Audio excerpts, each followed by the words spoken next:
All right. Good morning, and welcome to the Haventree Parent Podcast, where we get a chance to talk about something that's important to us and to yourself before the kids pick up.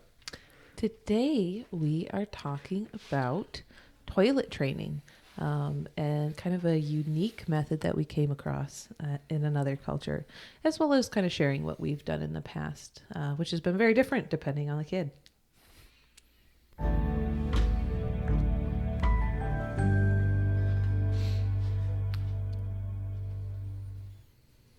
So, like you said, today we're going to talk about potty training and just different cultural views on it and how it's achieved. Since I don't know if we've ever really followed a pattern with our kids, it's always just been like, I think they're ready. And yeah, it's been very different depending on the child. Yeah. So, yeah, we've been more of the wait till they're ready and show interest in it kind of parenting. And so, yeah, we looked into different cultural ways of going about potty training and, the big job or task that many see it as. I mean, there's tons of books written on potty training and how to potty train. And I mean, and it's definitely a topic of like, I have a couple of friends that have had kids that potty train late, and they're concerned because like they can't start in preschool or daycare until they're potty trained or different things like that. And so it definitely is a big topic to try to tackle. And people have sometimes really important reasons for wanting to do the things that they do. So we're not, with this particular topic, we both think that it's a very child dependent thing. And so I would not even venture to suggest that there's one right way to do it. But we wanted to kind of share this particular method because we thought it was really interesting and different. And just not something that we had come across before. So, with that kind of said, the particular cultural practice that we're looking at is sort of common mostly in rural China. Not as common, I guess, in the larger cities.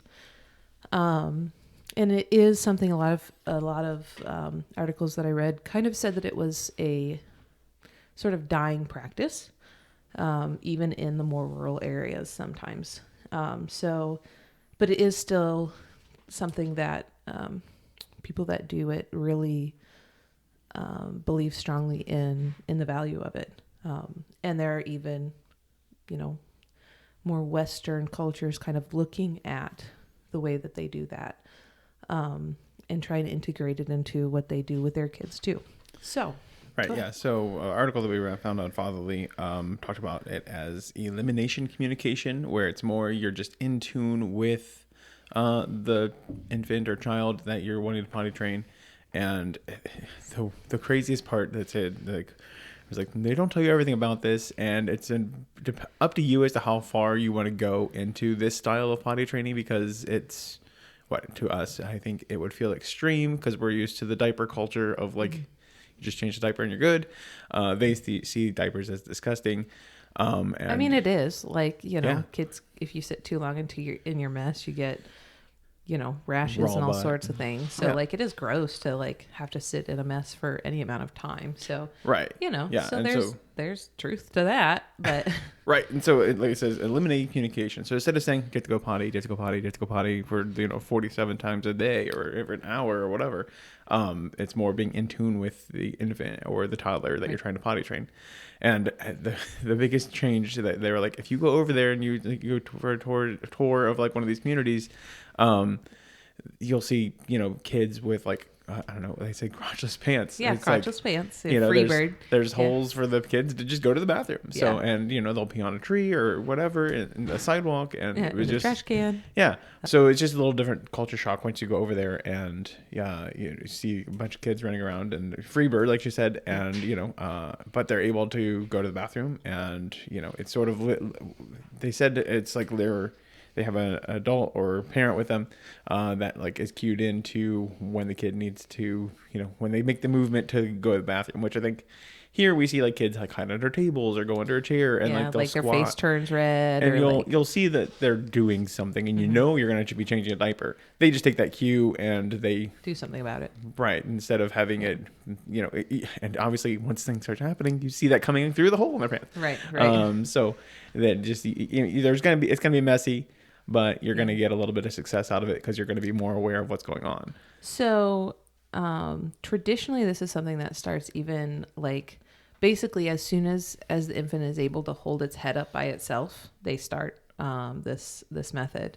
And the idea is they want their child to be able to more or less go on command, which sounds like we train our puppies, like, well, no, in the article, potty. in the article talked about like using like a Pavlov type method where it's Right. like they would whistle while the kid's finishing going to the bathroom and holding them in the place where they want them to go. Right. So it's very much like, they make like a shushing sound or a whistle sound, which is kind of like, some of our kids, I would like turn on the sink in the bathroom to kind of like, because anytime you like are getting ready for a shower or bath, you turn on the water and then you need to go to the bathroom. Like they're just sort of is like water. That. Yeah. Like, so I think it's very similar. Like they're trying to kind of mimic that sound to encourage going to the bathroom.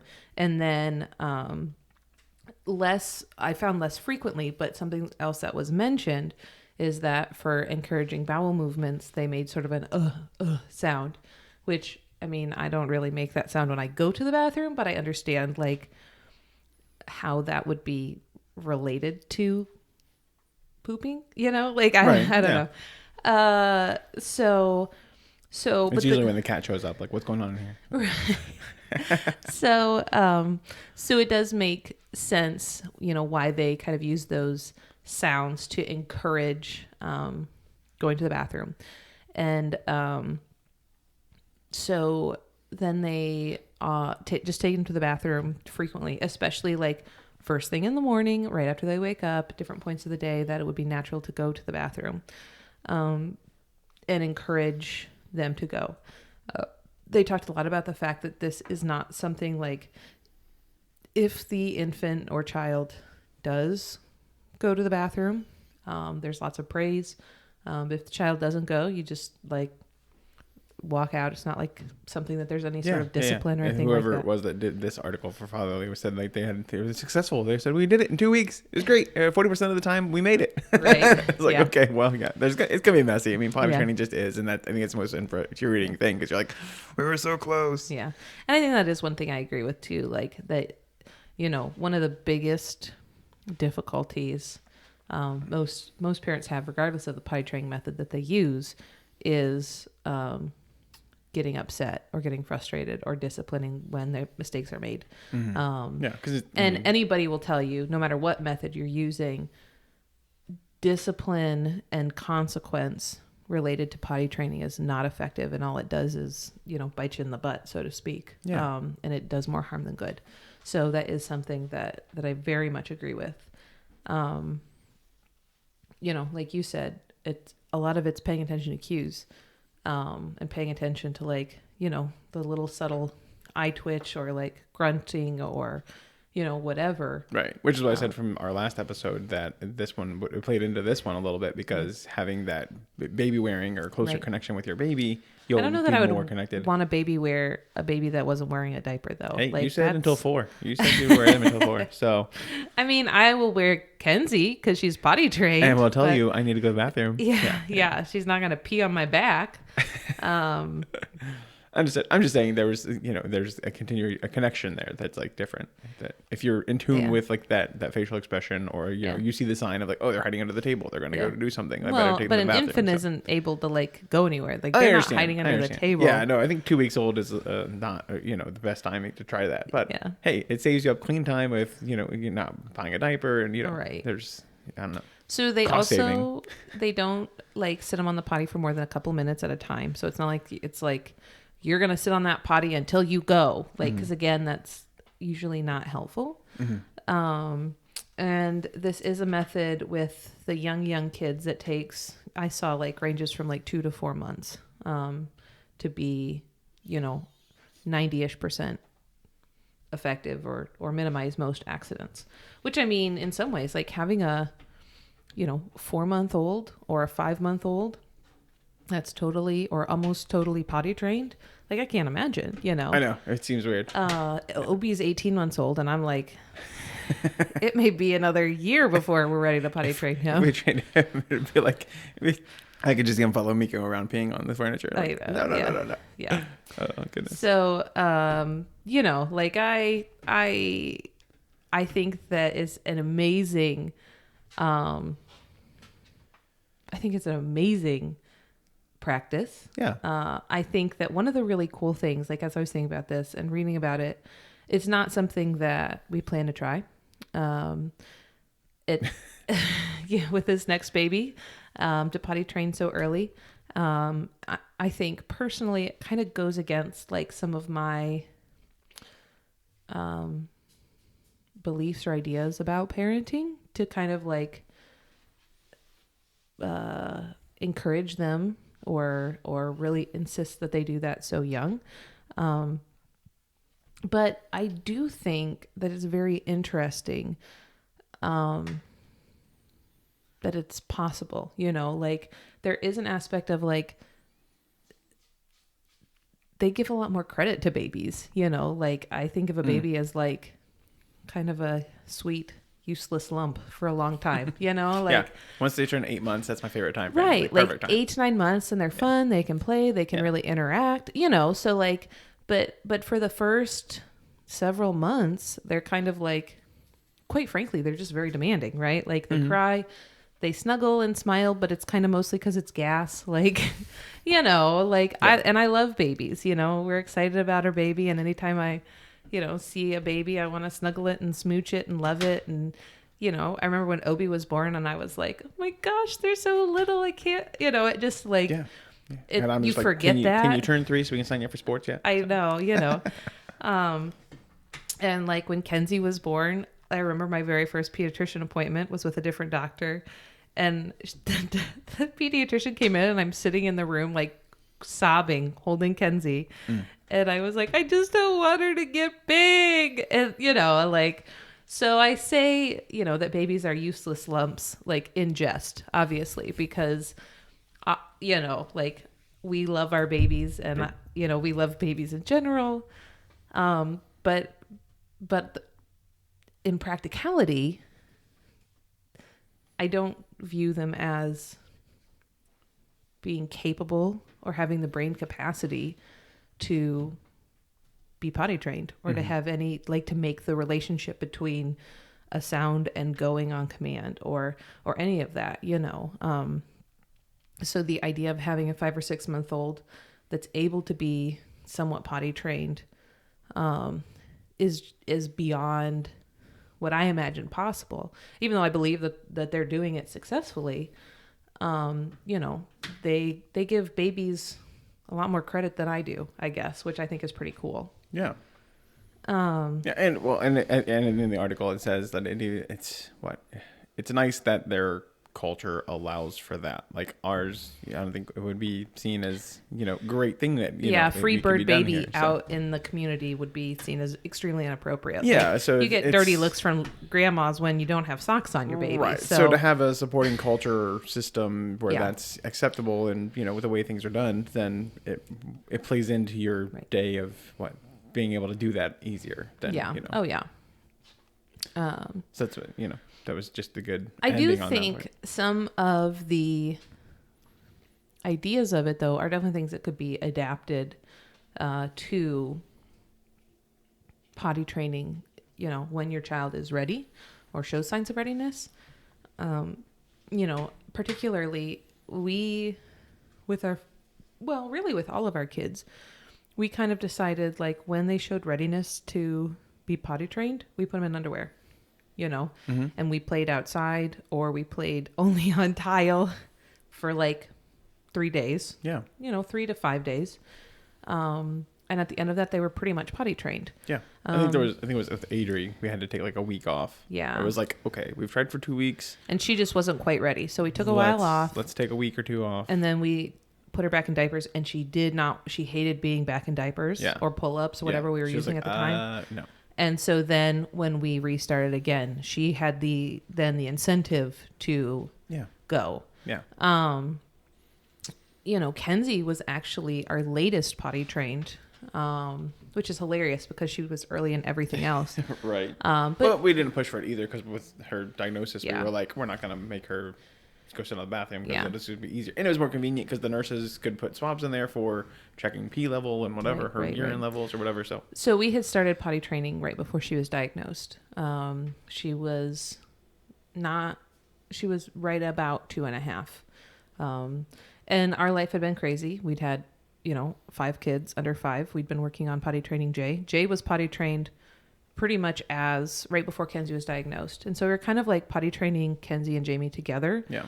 But focusing more on Jamie because she was getting ready to go into kindergarten. Right. Yeah. And you can't sign up to do a lot of things if you can't go to the bathroom. Right. So, And so at least I remember the Y being like, we don't take any kids that are still in diapers. Like, okay, we'll get them out of diapers. So, that was, contributing factor. And then she was diagnosed, and we just kind of decided, especially once we transferred care and we were an hour away, it was like, I'm not going to drive her an hour one way in underwear and have to stop 5 times. Yeah.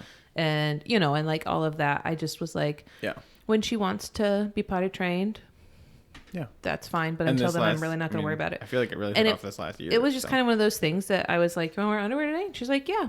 And then like the next day she'd be like, I don't want to wear underwear today. I'm like, okay. And then we kind of like we kind of decided like, okay, I think you need to wear underwear most of the time, because it was kind of becoming like, I just don't feel like it. Like, I just want to lay around and like watch TV and pee myself. And I was like, no, like that's not, but she's still like, if I know we're going to be driving down and it's early in the morning and she might sleep in the car, right? Like I put a pull-up on, and I take pull-ups with us, because then she'll need to go to the bathroom like right before she's accessed and I'm like, no, like we're not going to put this off because you supposedly need to go to the bathroom. Or like when she has a procedure, I put a pull-up on because she's going to be, under anesthesia for an hour or more. And I don't have any issues with that. But then at the same point, I trust her much younger than any of the other kids to sleep in our bed in underwear. I mean, she naps with me sometimes. She's always in underwear. She sleeps in underwear through the night way more than any of the other kids. I mean, Adri does now, but Adri didn't when she was 4, Right. And so, she is, like I said, probably she could have been potty trained the earliest, but given the circumstances of when she was potty training age and then, of her diagnosis. Right. Well, yeah, it was that, or they put like, what's the thing that they insert when you're in the hospital? A catheter. Yeah. And it was like, let's avoid the catheter. Let's just keep her in a diaper. So, we didn't want to deal with that extra.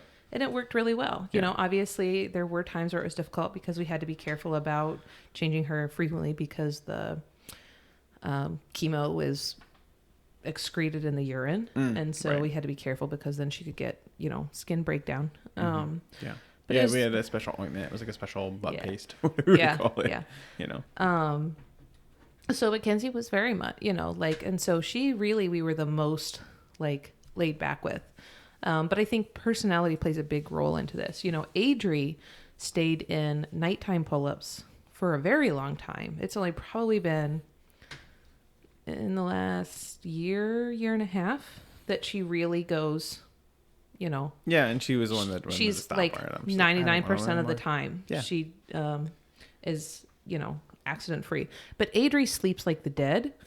And she'll stay in bed until 10 if she can. So. Well, and she also was the type to like just be like, I don't want to get out of bed. I don't care if I pee the bed. You know what I mean? Like there's sort of a component of like not laziness, but lack of like it did not bother her to be wet. Like she could pee the bed and just go right back to sleep in it. Like, which I don't understand. Like, how do you sleep in a wet bed? That's gross. That's disgusting. But like, she didn't faze her at all, like, and so it was like, I'm not going to wash the sheets every day. I got a lot of other stuff to do. I would rather spend time with you than wash the sheets every day.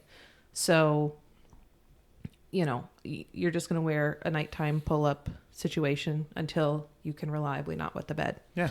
And we've kind of left it up to all of our kids, we have nighttime pull-ups pretty much, in the sizes for all of our big kids to wear even. Mm-hmm. I think Jamie pretty much 100% of the time is not using them unless like there have been a couple times where I'm like, you like had 3 root beer floats tonight and right. you stayed up late. So you're going to sleep very soundly. So you need to wear a pull-up tonight. Yeah. So, but often she doesn't, and that I don't have a problem with that, Mm-hmm. And Sai, I think, is kind of 50-50. I don't trust him as much as I do Jay and Adri. He seems to sleep pretty soundly. Mm-hmm. And then he also like will not tell me, which is annoying. You walk into the room and it smells like pee. You're like, okay, who peed the bed? Yeah. Like, smell them all, change them all, do whatever. Yeah. So I don't like that. That's kind of the big rule is like, you don't have to wear a pull-up. You're not going to be in trouble if you wet the bed. But if you wet the bed, you have to take your sheets off and take them to the laundry room. Yeah. Not a big deal, but then sometimes they just don't because they don't want to tell you or like they're embarrassed or whatever. And like that part I don't like. So then I walk in and a room smells like, a porta potty and it's like, I don't know. So I'm not a fan of that. But, I think that my opinion is it really depends on the kid. My opinion is potty training is one of those things that like has been linked to like child abuse even. Like, I don't know what it is about potty training specifically, but it can make parents so angry. Gotcha. And I can remember like, Oh, there's an accident on the floor, you got to clean up some messy craziness. Or like you just don't get it or you've been working on it forever and like your kid can't go to school because they're not potty trained or to preschool or to whatever. Right. Like I understand that that's frustrating and, especially if a strong-willed child and that sort of is like a battle of the wills sort of thing where they don't want to go because they know you want them to go. And that does happen, because elimination is one of the few things that like kids have complete control over. Like you cannot force that, no matter how much you try. Right. But if you start when they're 2 months old. I mean, right. So like, I guess that is a benefit of that, they're not yet stubborn. So, yeah. So I understand why it's something that makes people so frustrated and angry. Yeah. But, and I think you just have to evaluate your situation and, I mean, I understand, you can't go to daycare or whatever if they don't have a diaper, if they're not potty trained and, there's annoyances or frustrations with that. Because you're like, we were planning to take this weekend to train you and you should have learned. And it's like, right. But I think it really is something that like, if it's not working, take a week or two and reevaluate. Yeah. If it's not working, and your child is 5 and it's not working, that may be time to seek. Yeah. Limit drinking after, water, cups of juice, anything after 6:00 or whatever before bedtime. Like, have a time frame of like, when's the last sip you should get? Or, but then there's also issues with like kids that have issues with constipation, or have a partial obstruction. That's going to affect their ability to go, or know when they're going to go because they may have the sensation to go more or less frequently than when they're actually able to go. And so it is very possible, if your child is as like 5 or 6 and they don't have any type of developmental delay, that would be a time to start, talking with your pediatrician and getting a referral potentially, because there could be something underlying going on that you're not recognizing. Sure. Or even just like a UTI, like that sensation also is going to make the child feel like they need to go when they don't, and have that urgency. And so they're not going to be able to read the cues or understand their body, what their body's trying to tell them. And so there are other things that can interfere with potty training. So if it's something that you feel like they're ready, they're able to communicate, there's not a delay, and you're really struggling, talk to your doctor. And if your doctor blows you off, be insistent. You are your kid's advocate, right? Like, your kid. And so if that's something that you're having a hard time with, be insistent with your doctor, especially, like I said, if they're 2 or 3, maybe they're just not ready. Even if you think that they're ready, even if you think they should be ready, they really may not be ready. But if they're hitting almost 5, and you've been trying and you've not been successful, I think that's when you need to talk with your doctor. And that's my 2 cents, for what it's worth. But yeah, make sure. Anyway, I think that's all. That was some cool cultural practice and a lot of, our own opinion today. But that's how it goes sometimes, right? And I'm going to share a mystery link today for an article about bathrooms in China, so I will share that at the end. It'll be in the links in the description on our YouTube channel, so look for that if you're interested to see what it is, and make sure you like, subscribe, and follow anything you're watching us on, and we will look forward to the next adventure with you guys. Bye. Bye.